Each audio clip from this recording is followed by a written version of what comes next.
Anne Romanoff.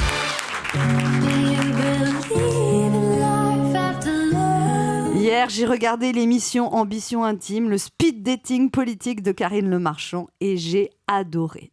M6 t'aide dans ta vie quotidienne. Tu sais pas comment t'habiller le matin? Bim, Christina Cordula débarque.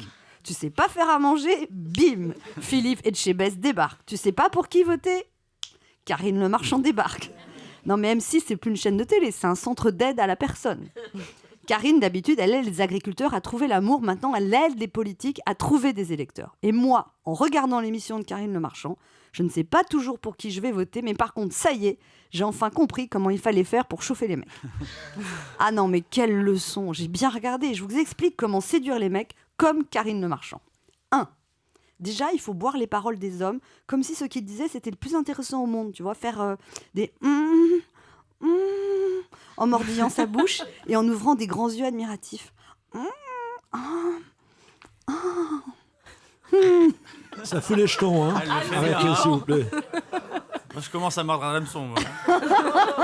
Continuez, Anne. 2. Il faut montrer le plus possible ses jambes, à condition qu'elles soient jolies comme celles de Karine. Pour ceux qui ne le sauraient pas, j'ai des jolies jambes, mais ça ne se voit pas à la radio. Et puis évidemment, il faut savoir pratiquer avec naturel et sensualité la technique de repliage des jambes sur le canapé, qu'on appelle la position Le Marchand. 3. Il faut glousser à intervalles réguliers, comme si son interlocuteur était à la fois drôle et captivant. Oh, qu'est-ce que vous gloussez bien. Oh, François. Oh, Alain, vous êtes un coquin. Bon. Non, mais voilà, clairement, je fais ça. Clairement, je fais ça beaucoup moins bien que Karine Le Marchand. Oh non. 4. Il faut avoir un regard mutin. Un regard mutin, c'est un regard qui dit: tu sais que tu me plais, toi, et qu'on pourrait aller beaucoup plus loin si tu voulais. Oh. Oui, alors c'est sûr qu'une jolie musique en arrière-plan, ça aide tout de suite à avoir l'air mutin. Et enfin 5, et là c'est le point essentiel, et là évidemment c'est plus compliqué pour moi, il faut être un canon. Avoir les 1, 2, 3, 4, mais sans le 5, je vous le dis tout de suite, ça sert à rien. Mais bon, en attendant, moi je m'entraîne à faire le 1, le 2, le 3, le 4, c'est-à-dire... Oh.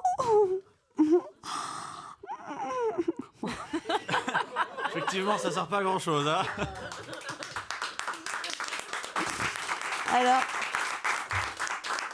pour ceux qui n'auraient pas eu le bonheur de voir cette émission, je résume. Hier, on a vu Papy fait de la résistance, Alain Juppé, Richard Gere, Bayrou, je les confonds toujours, Fillon, le geek du Mans, et Staline Mélenchon en grand timide.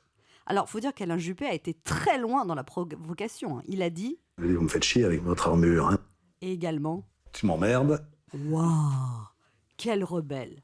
Juppé avait même remonté ses manches de chemise. Il va y avoir des plaintes au CSA tellement ça frise la punk attitude. On a aussi appris qu'après son divorce, Juppé avait profité de sa liberté. En langage courant, ça veut dire il tapait tout ce qui bouge. Et qu'il était aussi très proche de Michou. On ne sait pas si ces deux révélations ont un lien. Ensuite, on a appris que Bayrou est un fou d'agrumes et qu'il connaît des poésies par cœur. Bref, on a appris qu'il était chiant. Enfin, ça, on le savait déjà. Un mec qui te sert de jus de pamplemousse en récitant du Flaubert, ça fait pas rêver.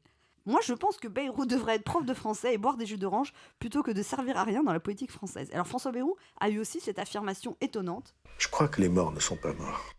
Ah oui, alors ça, c'est... Ah, les morts ne sont pas morts, là, oui. Là, vous me direz, ça, c'est une phrase qui vaut le modem à Surtout dans le 5e arrondissement de Paris. Hein. Moi, je crois que ça, c'est une phrase qui vaut les morts ne sont pas morts. C'est une phrase qui vaut le modem à toutes ses chances pour 2017. Ensuite, on a appris que François Fillon était un contemplatif, qu'il avait des tas de passions, la course automobile, la photographie, les appareils technologiques. À un moment, je me suis demandé si ça ne serait pas lui rendre service que de ne pas voter pour lui. Il m'a l'air déjà d'être très occupé. Hein. Et là où on a atteint le summum de l'analyse politique, c'est quand Karine Le Marchand a posé à François cette question passionnante. Vous n'avez jamais pensé à vous épiler un peu? C'est pas possible. Si, elle a dit, vous avez jamais pensé à vous épiler un peu. Mais enfin... Mais pas les sourcils. Ah, pardon. À quoi pensiez-vous? La même chose que vous, cochonne. Enfin, on a eu Jean-Luc Mélenchon. Et là, Karine a eu un peu plus de mal. Déjà, il n'y avait pas de canapé, donc elle était hors de son habitat naturel. Mélenchon nous a révélé qu'il achetait ses chemises chez les professionnels de la restauration. Et je ne sais pas si c'est pour ça, mais on a toujours l'impression qu'il va nous bouffer. N'empêche, je critique, mais dans Ambition Intime, il y a des beaux éclairages, des beaux décors, des belles musiques. On se laisse savoir par l'évocation d'un parent disparu, d'une rencontre amoureuse, et soudain, derrière le politicien, on entreaperçoit l'humain. Ah, si seulement ça pouvait donner aux gens l'envie d'aller voter. Ça, c'est pas une ambition intime, c'est une ambition bien légitime. Europe 1, midi 30, Amon Manoff.